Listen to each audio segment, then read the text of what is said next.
दोस्तों, रोज़ाना कहानी में आप सभी का स्वागत है। दोस्तों, लगता है प्यार की कहानियाँ सुनकर बोर हो गए होंगे। आज कुछ अलग और जीवन में सीख देने और मोटिवेट करने वाली कहानी सुनाते हैं। तो आज की कहानी जो होता है अच्छे के लिए होता है। हमारी ज़िंदगी में अच्छा और बुरा वक्त लगा रहता है।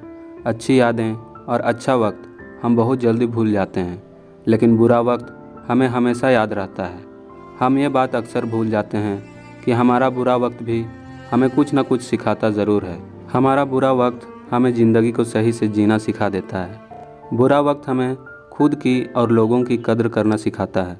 हमारा बुरा वक्त ही हमें ये सिखाता है कि इस दुनिया में सच में हमारा अपना कौन है और पराया कौन है। बुरा वक्त हमें अच्छे वक्त की कदर करना सिखा देता है, लेकिन ये सब उन लोगों के साथ होता है जिनकी सोच पॉजिटिव होती है, जो प्रॉब्लम से भागते नहीं हैं, जो लाइफ को एक अलग नज़रिए से देखते हैं, जो ये सोचते हैं कि लाइफ में जो भी कुछ होता है वो हमें कुछ ना कुछ ज़रूर सिखाता है और वही एक चांस होता है खुद को बदलने का। वो लोग ये जानते हैं कि जो भी होता है अच्छे के लिए ही होता है। वैसे तो ये ज़रूरी नहीं है कि ज़िंदगी में जो भी होता है अच्छे के लिए होता है, लेकिन अगर हम कुछ चीज़ों को नज़रअंदाज कर दें तो कहीं ना कहीं ये बात सच भी है। हमारी ज़िंदगी में आने वाली परेशानी कई बार हमें ज़िंदगी के वो सबक सिखा देती है जो शायद हम कभी सीख ही नहीं सकते।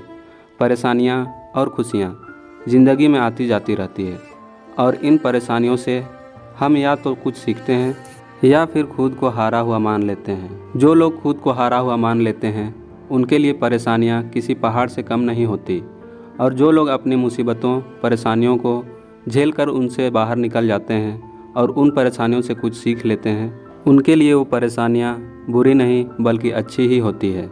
चलिए उदाहरण के रूप में एक राजा की बात बताते हैं। राजा मिठाइयों का बहुत शौकीन था।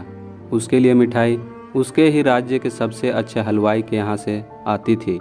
रोज़ की तरह राजा एक दिन मिठाई खा रहा था, तभी उसने देखा कि उस मिठाई के डब्बे में एक मक्खी मरी हुई है।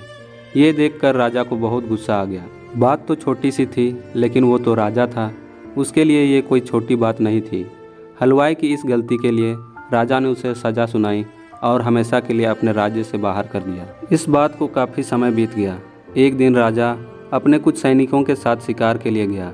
जंगल में थोड़ा अंदर जाते ही उन पर लुटेरों ने हमला कर दिया।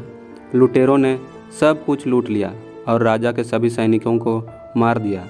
राजा किसी तरह अपनी जान बचाकर वहाँ से भाग गया और दूसरे राज्य की सीमा में पहुँच गया। कुछ देर में अंधेरा हो गया और वो राजा सुबह होने का इंतज़ार करने लगा। अगले दिन वो राजा उस राज्य के लोगों से मदद मांगने लगा, लेकिन दूसरे राज्य के लोग उसे भिखारी समझकर उसकी तरफ ध्यान भी नहीं दे रहे थे। राजा भूखा प्यासा एक जगह पर ही पड़ा रहा। थोड़ी देर बाद एक व्यक्ति उस राजा के पास आया और बोला, महाराज, आप यहाँ इस हालत में कैसे? राजा बोला, कौन हो तुम और मुझे कैसे जानते हो?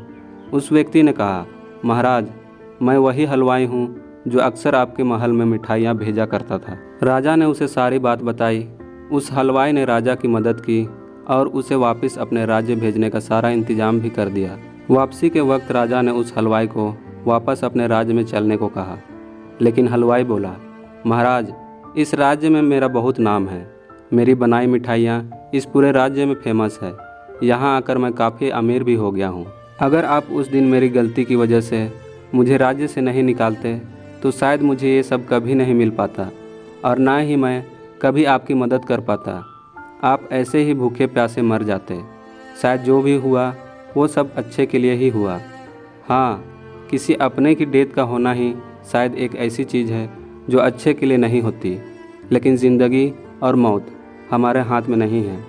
इसे हम रोक नहीं सकते। इसके अलावा हमारे लाइफ की प्रॉब्लम में कुछ ना कुछ ऐसा ज़रूर होता है जो हमें ये सिखाता है कि जो हुआ अच्छा हुआ। तो दोस्तों, आप सबको ये कहानी कैसी लगी कमेंट के माध्यम से बता सकते हैं। अच्छी लगी हो तो दोस्तों में शेयर करें और लाइक करना ना भूलें, और अगर चैनल पर नए हैं तो सब्सक्राइब ज़रूर करें।